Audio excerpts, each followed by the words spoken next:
Let's go, people. Let's go. 3-0. Undefeated.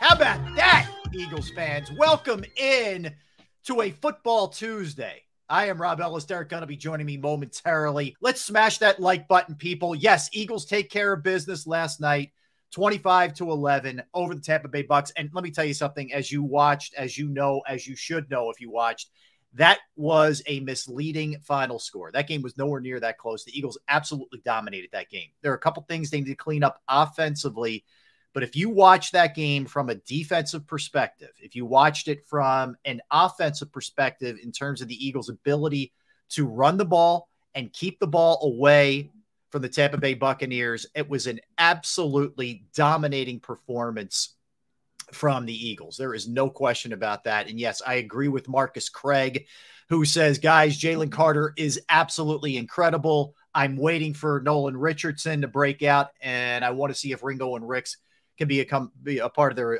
rotation. Yeah, and thanks, Marcus. I appreciate it. And let me also give a little love to one of our new members here, Rich McClatchy. Rich, thank you, my friend. Yes, tell a friend. Let's subscribe. Let's pound the like button. So here's what I would say, guys, to a couple things. First off, what's up, Eric? Let me get everybody in here. I want to give everybody some love, all right? What's up, Dank? What's up, Howie? What is up, Sween Bull? What's up, M. Reyes? What's up, Chris D., our girl here? Jim G., hope everybody's doing well. But, yes, D. Gunn is here in the house as well, fresh off his Atlantic City excursion last night doing the pre- and post-game show for JAKIB. Gunner, I was just saying to the folks, and by the way, what's up, everybody? Hope you're doing well. Gunner, I hope you're doing well. I apologize for my tardiness, my friend. Man, these back rows of Jersey is ridiculous, man. All good, my man. All good. Tell me where you're at with this. I thought the 25-11 score was misleading. I think this was domination by the Eagles. It wasn't spectacular offensively in the passing game. They're not there yet. That's a work in progress. But if you're talking about a team, we always talk about the game being won in the trenches. Yes. And it's a cliche for a reason.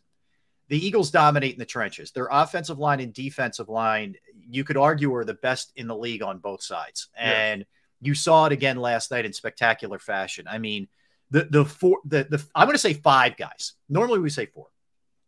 But the five guys that they roll out at defensive tackle, Jalen Carter, Jordan Davis, Fletcher Cox, Milton Williams, and I'm going to give love to Marlon Tuipulotu, who had a sack last night.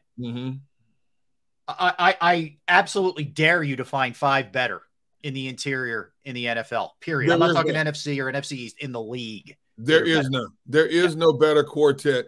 I don't know if there's a better 1-2 D tackle combination in the NFL right now, to be honest. Yeah.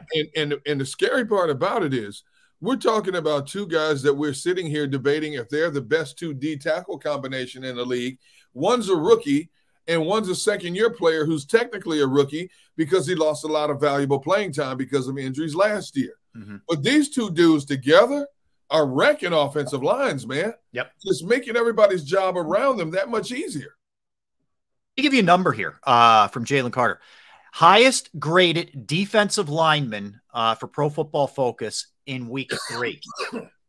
Through on the season, Derek, he ranks in the top 3 in every grading category for any defensive lineman. That's not rookie. That's any defensive lineman. He's got the second most pressures behind TJ Watt. I mean, we're talking TJ Watt now. Yeah. That's the breadth that he's being Future Hall of Famer. Future Hall of Famer. Correct. Yep. Yes. Yeah. That's the kind of performance you're getting out of this guy.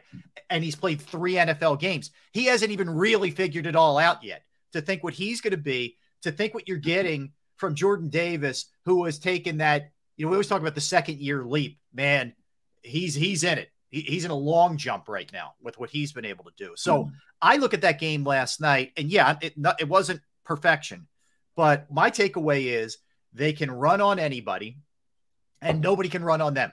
They're my 2 takeaways from that game. The Eagles right now, the rush defense, which was mediocre at best last year, is the best in the NFL by a long stretch. I second everything you just said. I will add this. Right now, nobody can run on them in the middle.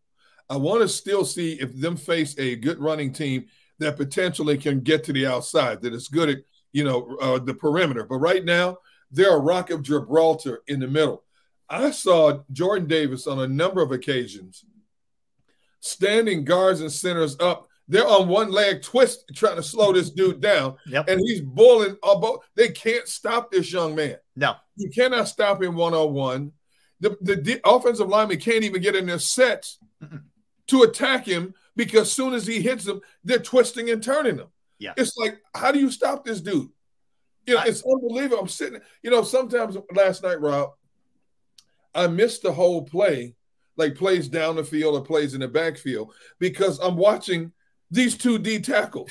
Yeah, you're so caught up in those two guys that you're almost looking at it from the way a player looks at it. Whenever I talk to players, they're like, I keep my eye on my position. Yes. I can tell you I'm looking at my, you know, the offense or whatever. But that's the way those guys are. You're drawn to it like a magnet.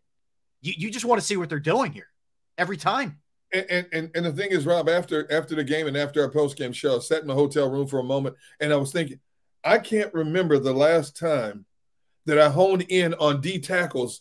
Okay, Aaron Donald is a given, and because so many cameras are on Aaron Donald, you know, you're going to get to see the ISOs no matter what. But in terms of just the live action from the snap, I can't remember the last time I've honed in on D tackles as much as I did last night watching these two kids who are basically still learning their way. They're still figuring it out week to week. Yeah, and you know what? Here's a crazy thing. I'm not prone to like insane hyperbole. It drives me crazy, and I'm big on do it for a few years before I start comparing you to anybody. But I said this to you last week. I'm just keeping it real. I'm just telling you where my gut stands with this. Carter has so many Jerome Brown traits that it's impossible for me not to mention them in the same breath. He's got a long way to go before he's Jerome Brown. But the stuff I see him do, being able to get into the backfield, the hustle play last night to push that thing loose, man. You don't see defensive tackles do that. No. He engaged the offensive line, turned and got downfield, caught the running back by surprise, and jarred the ball loose. My goodness, you talk about athleticism on top of athleticism. And hustle. And cat-like quickness. Oh, my goodness, man. It's like now, instead of just devising defensive schemes per often, it's like, what do we do to slow these two guys down so we can try to run our offense? Right. That's the thing. I mean, defensive coordinators, Derek, are literally saying to themselves, all right, so we got to handle Carter. And not they're doing that with Davis too, but Carter is like the #1 guy now. This soon. It's just fun to see one that you know if he stays healthy and he stays right, you know, there's no other off the field stuff. This guy's going to be an absolute monster. And he's going to be a monster plus because he's already a monster. Dude, the way he splits gaps, I've seen tackles and guards that try to sandwich him. He goes right between them and he's leaving them with chicken wings up like this. They can't stop this young man. He is not just quick off the snap. He is explosive off the snap. Yeah. It's frightening what he's doing at 22 years old. My goodness, what is he going to be like at 24 and 25? That's the thing, man. It really is. It's amazing. Now, here's the other thing. Big picture. There's only 3 teams after 3 weeks that are 3-0. Yeah. That's it. It's the Dolphins, it's the Eagles, it's the 49ers. It's been a crazy, weird start to this year. Some bad things with injuries, but like just weird games. Cowboys lose to the Cardinals. Miami puts a 70 spot up. Like we've seen a lot of weird up and down kind of stuff. Yeah. Meanwhile, you know, the Eagles are just steady, getting better. Like I agree. Fitness Rebel, you know, said it was a game where she didn't really feel like she had to, you know, sweat it too much, whatever. Right. I agree with her. Like they did cut it to 14 when they got the 2-point conversion. But Derek, then they say, all right, you know what we're going to do? We're going to play keep away here. We're going to hold the ball for 9 minutes and 22 seconds. And if they had wanted to, they would have at least gotten 3 points out of it, if not 7. But they chose no reason to do that. Even Todd Bowles, Derek, he ended the game with timeouts in his back pocket because he knew it wouldn't make any difference. His offense wasn't moving the ball down the field against this Eagles defense. Now, Rob, when you can impose your will like that on a defense, that is probably one of the most demoralizing things that you can have. You can see when the cameras will go to the ISO shots of defensive players, they're sucking wind. They're slowly getting up slower and slower, and they're standing around like this with this blank look on their faces. That's when you've won that mental game, the physical game is over. It's over. Yeah. You know, when you can hold the ball and basically tell them you cannot stop us, we're just going to run out the clock, and no scheme you can come up with, nothing you can do can stop them. That's demoralization at its finest. Mm-hmm. And basically, they demoralized a very good Tampa defense. This Eagles offensive line, and the scary part is they haven't even hit their potential yet. No. They're still figuring it out on offense. As I'm driving home, I'm listening to Dallas Goedert on WIP radio. And just like A.J. Brown and others have said, they keep throwing different looks at us that we don't have film on, and we figure it out as we go along. Okay, so that basically tells you we understand why it's not as fluid or as overall as explosive. But the bottom line is they figure it out when they have to. They figure it out when they have to do enough damage to keep you at bay. Right. And let's not forget this. Let's not lose sight of this. Going into last night's game, you know who the number 2 rush defense was? Yep. I know you know. Tampa Bay.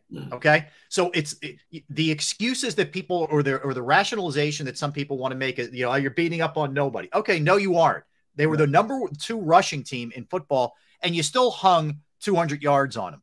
They were an undefeated team going into the game last night. You beat them handily. Baker Mayfield had played very good football up until last night. Baker Mayfield looked pedestrian at best. Yeah. He looked like a guy. It's all he looked like. And here's the other thing. You made big adjustments on the back end. Yeah, I know Mike Evans got his. He's going to get his against anybody. I know Godwin had a few catches, but you didn't see the breakdowns. You didn't see the miscommunication, sort of ugly stuff that we saw in the last game. The 11 days, give Sean Desai and that group props. They did a really good job, I think, and they're doing a good job getting the younger guys up to speed on the back end. The pressure they're getting up front, and I said this last night in the post-game show, when you have an attack force in the trenches like this team has, it makes the job on the back end that much better. You still have to do a job.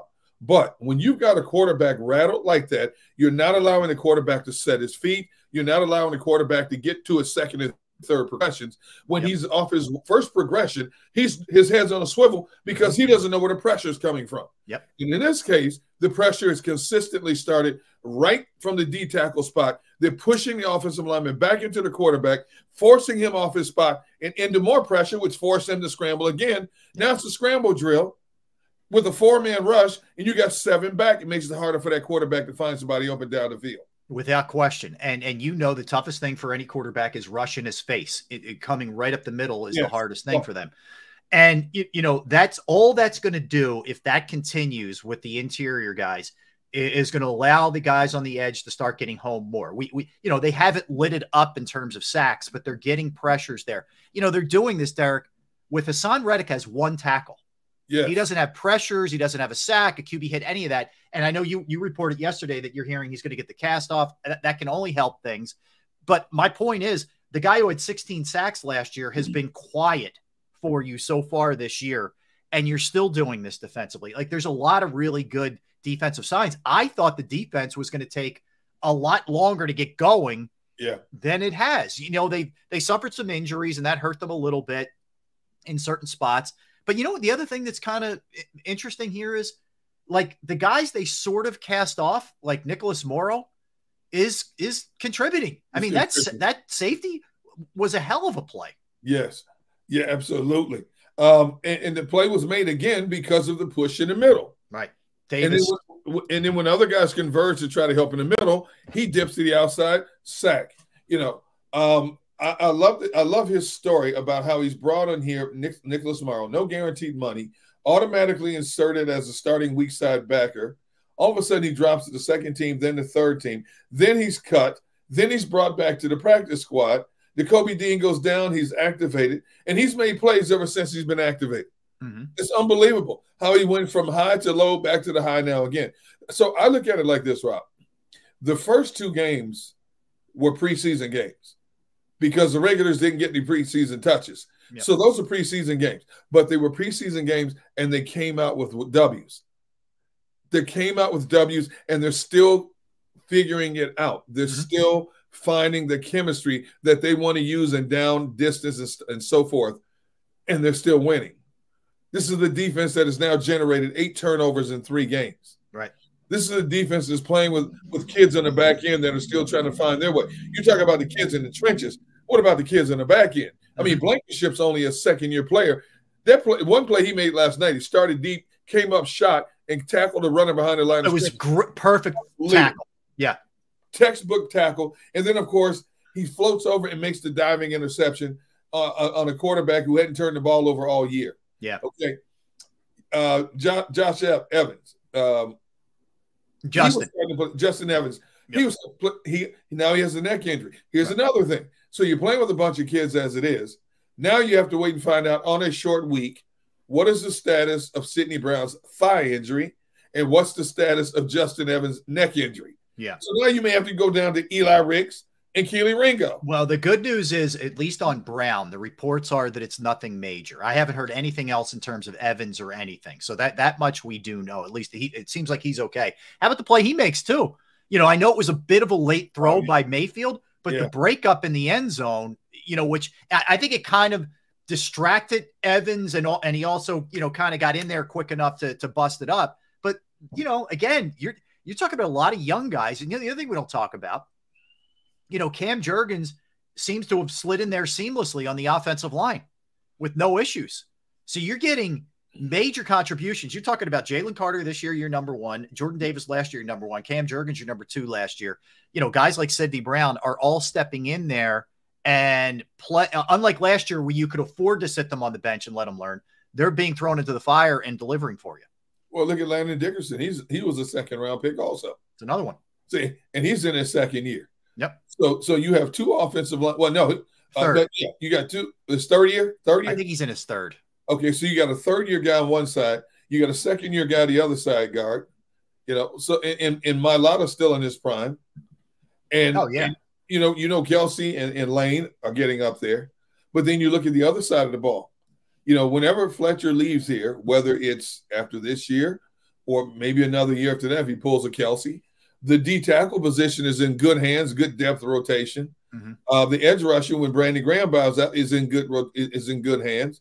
You won't have to go scramble and find a lot of wholesale changes because you already have youth in the house. Right. Then you look at the back end of the defense. You got Blankenship, rookie contract, Evans, rookie contract, Sidney Brown, Job, Keely Reno, Joe, all these young kids in second-year contracts or rookie to second-year contracts. Financially, and on top of that, you have 12 picks at your disposal for next year. Yeah, I know. You're seeing it. You're seeing the infusion here of the youth with the veterans in a seamless fashion with what the Eagles have done. And let me go a step further. Look at 2 moves they made in the offseason. You make the trade and you gave up virtually nothing to get DeAndre Swift. And you signed Olamide Zaccheaus last night, the 2 St. Joe's prep kids from Philly. But look at the production you got out of those guys. I mean, Swift has been unbelievable for the first 2 games, but Zaccheaus, look, I will say this. I thought it was a very up and down night for Jalen Hurts. That throw, the touchdown throw to Zaccheaus was nothing short of brilliant. He stays in the pocket, knows he's going to get hammered, gets hammered, and throws a ball where he's leading Zaccheaus away from the defense where he catches it and takes it right into the end zone. It was a great throw. Now, I will also add this. If you look at the replay, the trailing DB was on his back hip.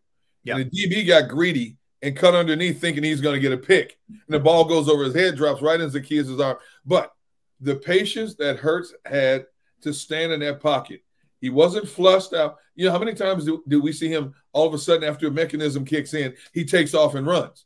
He stayed until he waited until he saw something he liked, knowing he was going to get blasted and delivered a strike. You know, that's all a part of that maturation of Jalen Hurts. You know, we always talk about, well, not us, but the experts always talk about how it takes 3 to 5 years before a quarterback truly comes into his own as an NFL quarterback.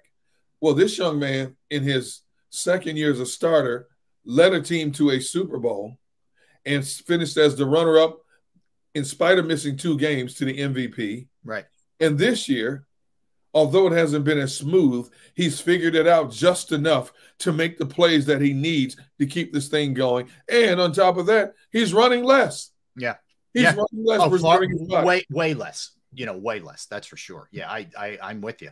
But the other thing is too, last night, and we almost start to take it for granted a little bit. And if anybody was there last night, if you're still down there in Tampa or you're back to wherever you live, you want to chime in on the chat, please do. But Derek, it sounded like an Eagles home game, and it sounded like that on the TV broadcast, on the radio broadcast, because I listened to both. I mean, you wouldn't know who the home team, who the road team was if you were just listening to a play occur with your eyes shut. I mean, it's crazy. And then, Sirianni takes off his visor, gives it to somebody, and then he's up there high-fiving with people, and it's wild, man, what goes on. I think I saw a report that said the fan base was 60-40 in favor of Tampa. But think about this. You allow 40% of the visitors to get tickets for your stadium? Yeah. They would never allow that at the Link. No. How do you allow 40 just to fill a stadium? How do you allow 40% of the opposition's fan base? And Lane Johnson posted on Twitter last night, hey, thanks for making it feel like a home game. It's true. Exactly what it was. Aikman was very funny. I don't know if you can hear it where you're sitting, but he said that, before the game, I was kind of walking around, and a lot of Eagles fans had some choice words for me. And, he was very funny about it. The way he put it, some colorful language is what he said that they threw my way. But, he appreciated it, and it was funny. And it's a great, it's got to be, I can only imagine, like, if you're a player or coach on the field and you're hearing that, you're like, damn, I mean, what's this going to be like when we get home next week and take on Washington? It's going to be crazy. But and don't trust me, the team feeds off that stuff. Yeah. When you have a fan base that travels like the Eagles contingent does, the visiting team feeds off that stuff. Yep. When you have a fan base that's as boisterous in the visiting stadium as the home stadium, and think about this, it also lessens the crowd noise when your offense is on the field. That's true. You don't have to go to as many silent counts. Yep. Because your guys can hear the cadence. That's all the Eagles, one of the best teams, and I covered the team, traveling for 22 of the 23 years I was there with them. Mm-hmm. I've just been impressed year in and year out how well the fan base travels. I can't even begin to tell you how many flights I was on. Nothing but Eagles fans going to games. Right. And, and a lot of them would use certain destinations for a nice weekend, whether it was like New Orleans, Phoenix, San Diego when they were in San Diego, Miami, Tampa. But, some people will go Cincinnati, Buffalo. Yeah. I mean, there's no real ambiance there. They just travel to support their team and to be on the road and to be in that environment, man. Philly's fan base when it comes to traveling, and their fan base, Pittsburgh's fan base travels well. Green Bay's travels well. But this Philly's fan base is second to none in terms of volumes of people that travel to go visit other stadiums. Highest graded defensive players through 3 weeks. Nick Bosa's number 1 at 93.9. Myles Garrett is at 93.8. Number 3 is Jalen Carter at 93.2. So through 3 weeks, Carter's only behind Nick Bosa and Myles Garrett. I mean, so this isn't just Philadelphia saying this. This is what he is being ranked by the people who pay attention to nothing but that position are saying nationally. What is that? I'm telling you, man, this kid's going to be Defensive Rookie of the Year. He's a beast.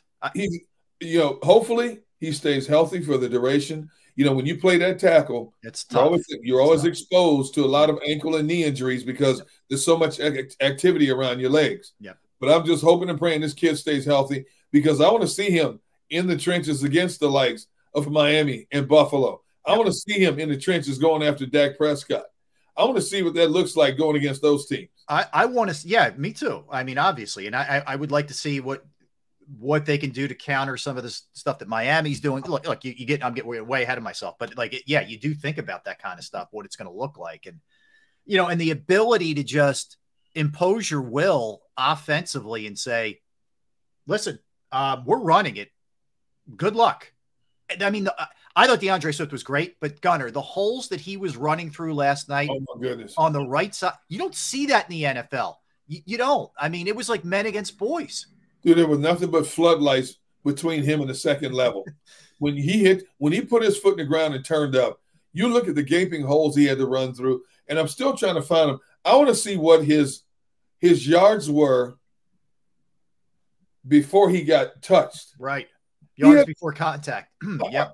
out of 130 yards, it had to be at least 75, 80 of them before he got touched. Oh, no question. Ridiculous. Yeah. Holes that he's running through. And again, he's been awesome. I'm taking nothing away from him, but it just shows you how good this. And I love it. Nick mentioned it in the post game. He said basically, Lane Johnson came over to him and said, "Keep going, like just keep pounding it down their throat. We got it." I love that kind of stuff, man, and that's exactly what they did. That's old school football. Most offensive linemen, that's what they want to do. Yeah, they want to road grade down the field, but because they're in such a pass happy league, you have to become more efficient at pass blocking than you do run blocking. Yeah. So it's a joy. It's almost like Christmas on a Sunday evening or Sunday night or a Monday night when offensive linemen just get to put their hand in the dirt and fire out straight ahead and demoralize the defense. Yeah, that's like an unexpected Christmas gift. And for the first time since LaShawn McCoy in 2014, an Eagles running back has back-to-back 130-plus yard rushing outings. That's unbelievable. He's second behind McCaffrey in total rushing yards. I mean, that's the thing is, he only had one touch the first. No, it's basically he's done it in 2 games. I mean, that's it. That's it. He had one pass to him and one run in the very first week, and that's it. You know, so yeah, he's been. I just hope. Look, you could tell they're thinking long haul with him, right? Because we didn't see a lot of him in the fourth quarter. It was much more Gainwell, and I know. Like I was getting texts from my buddies, like, "Where's Swift? Is he hurt?" You know, so I get it. I mean, I understand where people want to see more Swift. I understand, but I think the Eagles are trying to look at this and say, you know, this guy isn't accustomed to, 25 carries per game. It just hasn't been who he's been in his career. So they're trying to be smart about it and pace him. Some games that are closer, you're not going to have a choice. You're going to have to run him. And this game you could do it with Gainwell, and it worked. It worked for sure. Think about this. He only had 16 carries for 130 yards. He didn't even play second quarter. Right. He didn't play second quarter. What would he have had had he played in the second quarter? It's a great point. They just rested him. Gainwell, get in there, get your touches. Mm-hmm. I still don't get this Rashawn Penny phenomenon. He could have got touches in a game like this. I don't get this. I still don't. He was active. But he can't get off the bench in a game like this when you're mauling people. Surely he could have been averaging 4 or 5 yards a carry. It's just they see things maybe we're not seeing, Derek. I don't know. Yeah. I would think you could work him in a little bit more. I'm not quite sure exactly what it is. I don't know.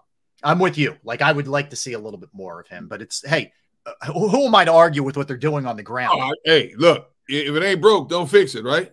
Exactly. But I just don't want to see them getting a little too comfortable with Swift getting 24, 25 carries a game. Yeah. I don't want to see it. I mean, you ride the hot hand when you ride the hot hand, but I don't want to see this kid miss any games. No. Because that changes the overall dynamic. It can still be a dominant run game, but with him back there, it's an explosive dominant run game.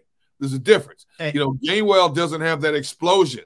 Right. Now, Boston Scott does. Mm-hmm. Boston Scott, as we all know, is not going to get nearly that many carries unless it's out of necessity because everybody else is hurt. Unless you're playing the Giants. Unless you're playing the Giants, exactly. Who he owns, yeah. Yeah, it's unbelievable. Yeah. Okay, Eagles fan, yes, and we will give some love to our guy, Britton Covey, who came up real big one spectacular, another pretty good one. Gunnar, I got to tell you, when he fielded that one inside the 5 or at the 5, I'm saying no, and then he actually had a pretty good return out of it. So we will give. We have a little special team segment worked in there, so don't worry, everybody's getting their love tonight. What special teams? A little bit, yes, a little bit. You notice we haven't at least. Well, there was one against Minnesota. All right, I'll just say last night there were no big returns against them last night. Okay. Keep your fingers crossed because they're gonna play some really good returners coming up here soon. But I was so proud of Crash Covey like last night. He hit the hole, made people miss, bounced off tackles. I said, that's the Covey I've been waiting to see for a long time. He did. He looked good, man. All right. So here, we'll come back.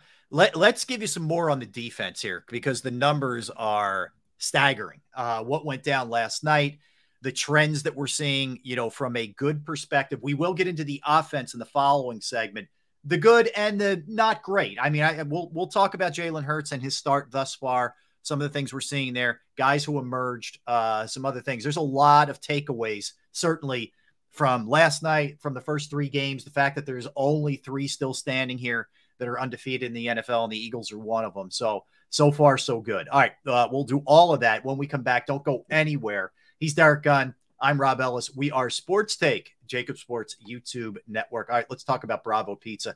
After a big win, you celebrate with some food, don't you? Yes, Bravo Pizza of Havertown is the place to go. I've been going there since I was a kid. They're family-owned since 1985. Alex and the crew are in there cranking out the best food in the land, okay? And not to mention a spectacular menu of choices. All right, now, a couple things to know. Bravo Pizza of Havertown has 20 different styles of pizza daily. They have slices to go. I love the upside down personally. But whatever your go-to is, you can get it specialized however you want, okay? The specialized pizza is one of their delicacies. But they don't just have pizza. They have fresh pasta, sandwiches, wraps, wings, salads. Bravo Pizza of Havertown's also committed to the community. They have fundraisers for charities, for schools, for little leagues, where the proceeds go to those organizations. You can follow them at the Bravo of on Instagram and Facebook to get the daily promotions, the specials, the menu. They're at 1305 Westchester Pike, Manoa Shopping Center in Havertown, Pennsylvania. 1305 Westchester Pike, Manoa Shopping Center, Havertown, PA. Give them a call right now, 610-446-3810, 610-446-3810. Bravo Pizza of Havertown.